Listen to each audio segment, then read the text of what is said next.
सबसे पहले आपको यह बताएंगे कि भगवान राम के इस देश में कुछ लोग कैसे भगवान राम के ही नाम पर लोगों को साइबर ठगी का शिकार बना रहे हैं। और यह ठगी इतने बड़े पैमाने पर की जा रही है कि अब तक 14 से ज्यादा राज्यों में हजारों लोग इस धोखाधड़ी के खिलाफ पुलिस में और साइबर हेल्पलाइन नंबर पर अपनी शिकायत दर्ज करवा चुके हैं। और यह धोखाधड़ी कुल 3 तरीकों से की जा रही है।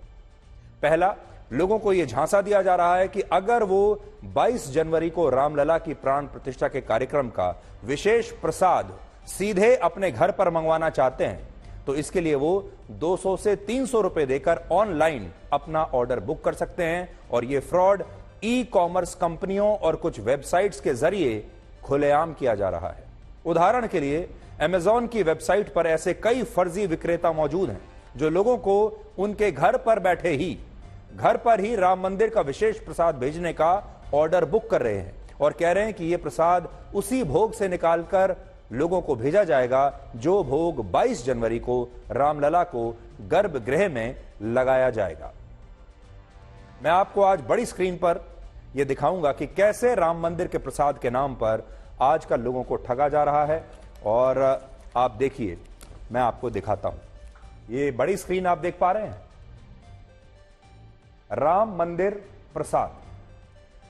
अमेजॉन पर राम मंदिर प्रसाद नाम से कुछ प्रोडक्ट्स को इस तरह से लिस्ट किया गया है जिन पर यह लिखा है कि 299 रुपए में आप राम मंदिर का 250 ग्राम प्रसाद ऑर्डर कर सकते हैं। और यहां इसके नीचे प्रसाद की डिलीवरी की जो तारीख लिखी हुई है वो है 22 जनवरी।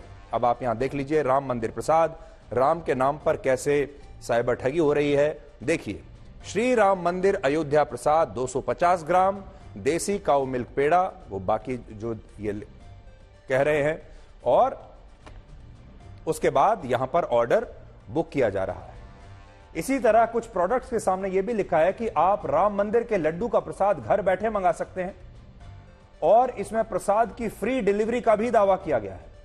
जबकि श्री राम जन्मभूमि तीर्थ क्षेत्र ट्रस्ट ने यह बताया है कि 22 जनवरी को प्रसाद वितरण संभव ही नहीं है क्योंकि उस दिन रामलला को जो भोग लगाया जाएगा उसके वितरण के लिए कोई ऑनलाइन व्यवस्था शुरू ही नहीं की गई है। यहां पर भी आप देख सकते हैं रघुपति लड्डू प्रसादम, और लोग यहां पर भी इसे बुक कर रहे हैं। और यह सब आपको ऑनलाइन ठगने की अलग अलग योजनाएं हैं। अयोध्या प्रसाद 1 kg, अयोध्या लड्डू आपने देख लिया, ये श्री राम मंदिर अयोध्या प्रसाद। देखते जाइए आप, ये तमाम जगहों पर ई कॉमर्स कंपनियों के अलावा कुछ वेबसाइट्स की तरफ से यह भी दावा किया जा रहा है कि वो राम मंदिर के पहले दिन का विशेष प्रसाद लोगों के घर पर मुफ्त में डिलीवर कर रहे हैं। और इनमें से एक वेबसाइट का नाम है खादी ऑर्गेनिक, वो भी हम आपको बताएंगे, लेकिन आप देखते जाइए और इनको नोट कर लीजिए। आप अगर आपके पास भी इस तरह का कोई वेबसाइट का कोई मैसेज आता है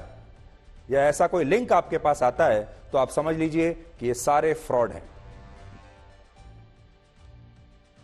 अब देखिए, खादी ऑर्गेनिक, इस नाम को आप नोट कर लीजिए।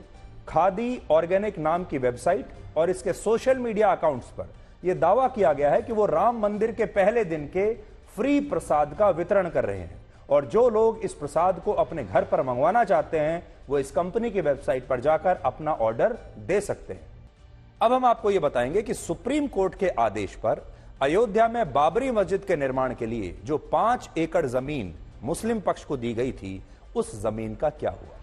तो देखिए, आपने ये तो देख लिया कि पिछले 4 वर्षों में राम मंदिर का भव्य निर्माण हो रहा है, हो चुका है, और 22 जनवरी को प्राण प्रतिष्ठा का कार्यक्रम रखा गया है।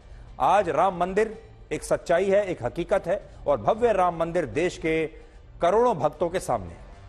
लेकिन कभी आपने सोचा है कि बाबरी मस्जिद का क्या हुआ, जिस पर इतने वर्षों तक, इतने दशकों तक लड़ाई चलती रही, और जिन लोगों ने राम मंदिर के खिलाफ बाबरी मस्जिद के लिए 70 वर्षों तक भारत की अदालतों में कानूनी लड़ाई लड़ी, और इस कानूनी लड़ाई पर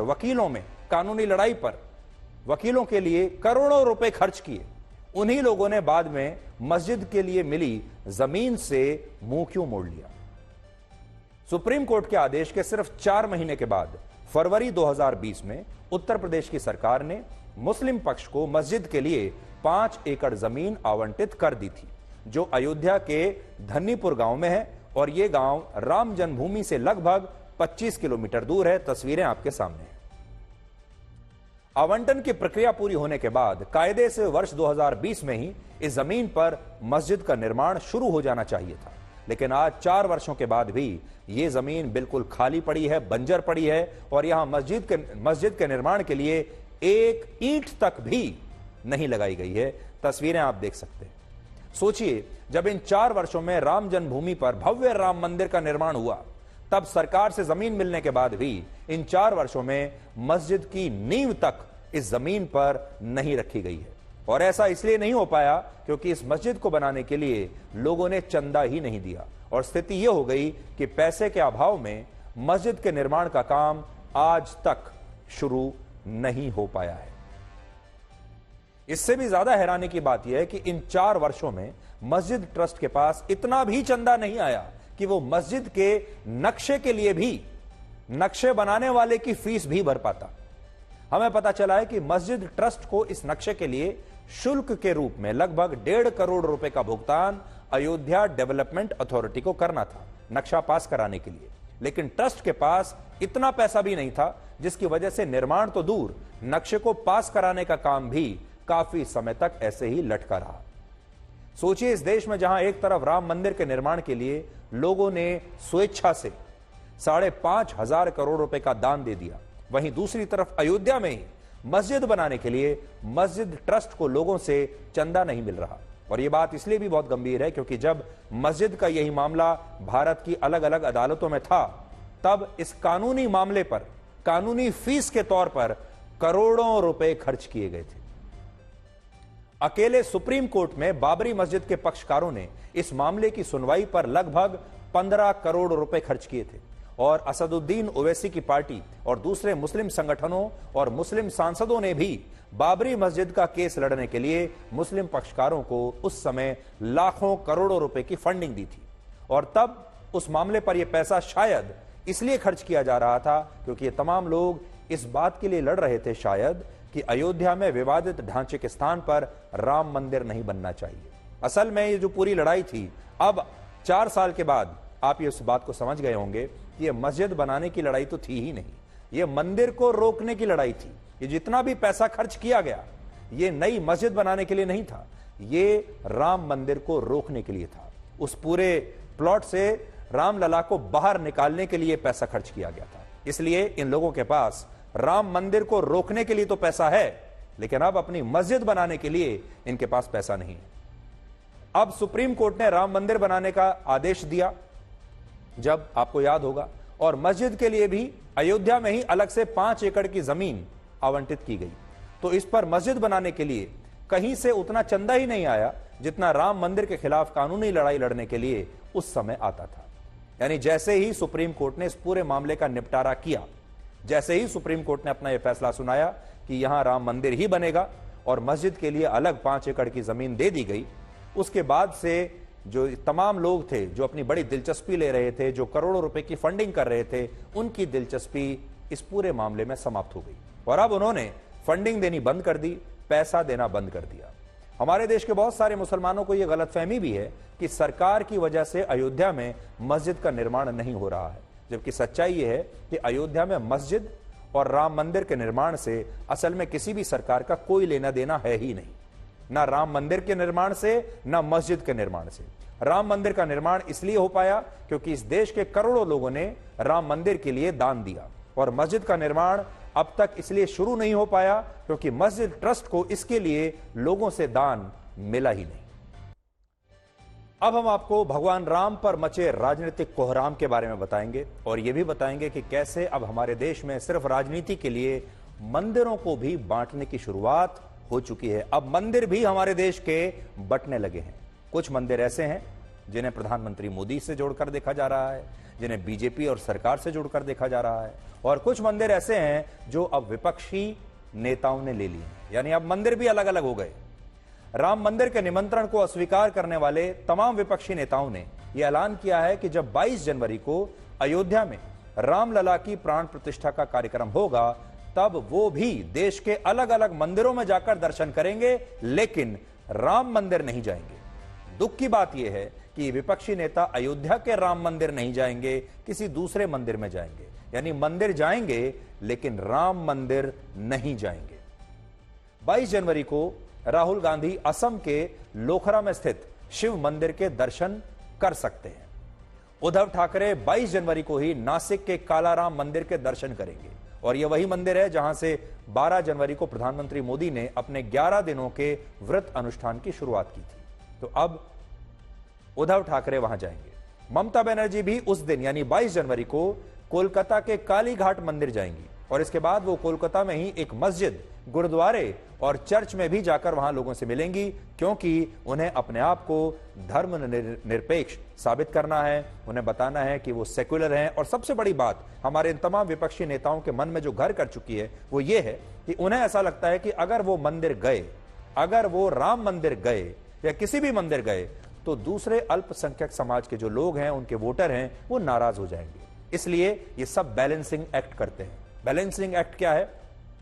जिस दिन अगर मंदिर जाएंगे तो उस दिन मस्जिद भी जाएंगे, फिर उस दिन चर्च भी जाएंगे, उस दिन गुरुद्वारे में भी जाएंगे, और लोगों को बताएंगे जैसे कि वो ये कह रहे हैं एक तरीके से मंदिर जाने पर एक तरीके से माफी मांग रहे हैं, या मंदिर जाने पर लोगों से ये कह रहे हैं कि नहीं नहीं, मैं मंदिर नहीं, मैं तो सब जगह जाते हैं। तो ये जो बैलेंसिंग एक्ट है, इसे भारत की जनता देख रही है, और ये सारे विपक्षी जो दल हैं अब ये कह रहे हैं कि मंदिर तो जाएंगे हम, लेकिन राम मंदिर नहीं जाएंगे। जबकि ऐसी खबरें भी हैं कि दिल्ली के मुख्यमंत्री अरविंद केजरीवाल भी 21 जनवरी को राम धुन कार्यक्रम की शुरुआत करने के बाद किसी मंदिर के दर्शन करने जा सकते हैं। और इससे यह पता चलता है कि ये तमाम विपक्षी नेता 22 जनवरी को मंदिर तो जाएंगे, लेकिन वो मंदिर अयोध्या का राम मंदिर नहीं होगा। और इससे आप समझ सकते हैं कि सिर्फ राजनीति करने के लिए हमारे देश के कुछ विपक्षी नेताओं ने कैसे अब मंदिरों को भी बांट दिया है। एक सरकारी मंदिर है राम मंदिर, उसे सरकारी बना दिया है, और बाकी विपक्ष ने अपने अपने मंदिरों को बांट लिया है। लेकिन दूसरी तरफ अब आप प्रधानमंत्री मोदी को देखिए, और इन तमाम लोगों को प्रधानमंत्री मोदी का जवाब देखिए। अयोध्या में रामलला की प्राण प्रतिष्ठा के लिए प्रधानमंत्री मोदी 11 दिनों का व्रत अनुष्ठान कर रहे हैं, और इस दौरान वो हर रोज भगवान राम से जुड़े किसी न किसी मंदिर के दर्शन कर रहे हैं। और आज भी केरल में उन्होंने 2 ऐसे मंदिरों में धार्मिक अनुष्ठान किया जिनका संदर्भ राम कथा में मिलता है। इनमें पहले मंदिर का नाम है रामास्वामी मंदिर, जो केरल के त्रिशूर में है, और ऐसी मान्यता है कि इस मंदिर की स्थापना रामायण काल में स्वयं भगवान श्री राम ने की थी। और यह रामास्वामी मंदिर उसी नलम बलम समूह का हिस्सा है, जिसमें कुल 4 मंदिर आते हैं, और ये चारों मंदिर भगवान राम, लक्ष्मण, भरत और शत्रुघ्न के हैं। और प्रधानमंत्री मोदी अपने व्रत अनुष्ठान के 6ठे दिन आज इसी मंदिर में पूजा अर्चना कर रहे थे। तस्वीरें आप देख लीजिए। और इससे पहले उन्होंने केरल के गुरुवायूर मंदिर के भी दर्शन किए, जो भगवान श्री कृष्ण के सबसे प्राचीन मंदिरों में से एक है, और यह मंदिर 5000 वर्ष पुराना माना जाता है। यानी प्रधानमंत्री मोदी भगवान राम के साथ भगवान श्री कृष्ण की भी साधना कर रहे हैं। और जब भगवान श्री कृष्ण की बात आती है तो मथुरा में उनकी जन्मभूमि के विवाद को भी आप भुला नहीं सकते, जहां अभी शाही ईदगाह मस्जिद बनी हुई है।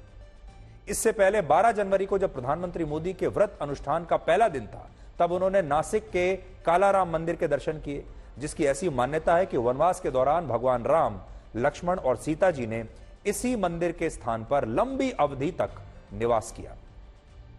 16 जनवरी को प्रधानमंत्री मोदी ने आंध्र प्रदेश में लेपाक्षी मंदिर के दर्शन किए, जो जटायु का समाधि स्थल है। और जटायु ने ही रामायण काल में भगवान राम को सबसे पहले यह सूचना दी थी कि रावण ने सीता जी का अपहरण कर लिया है। वहां पर भी प्रधानमंत्री मोदी गए। और अब प्रधानमंत्री मोदी 19 जनवरी को तमिलनाडु के श्री रंगनाथ स्वामी मंदिर जाएंगे, और 21 जनवरी को तमिलनाडु के ही रामेश्वरम मंदिर जाएंगे, जिसे अरिचल मुनई मंदिर कहते हैं।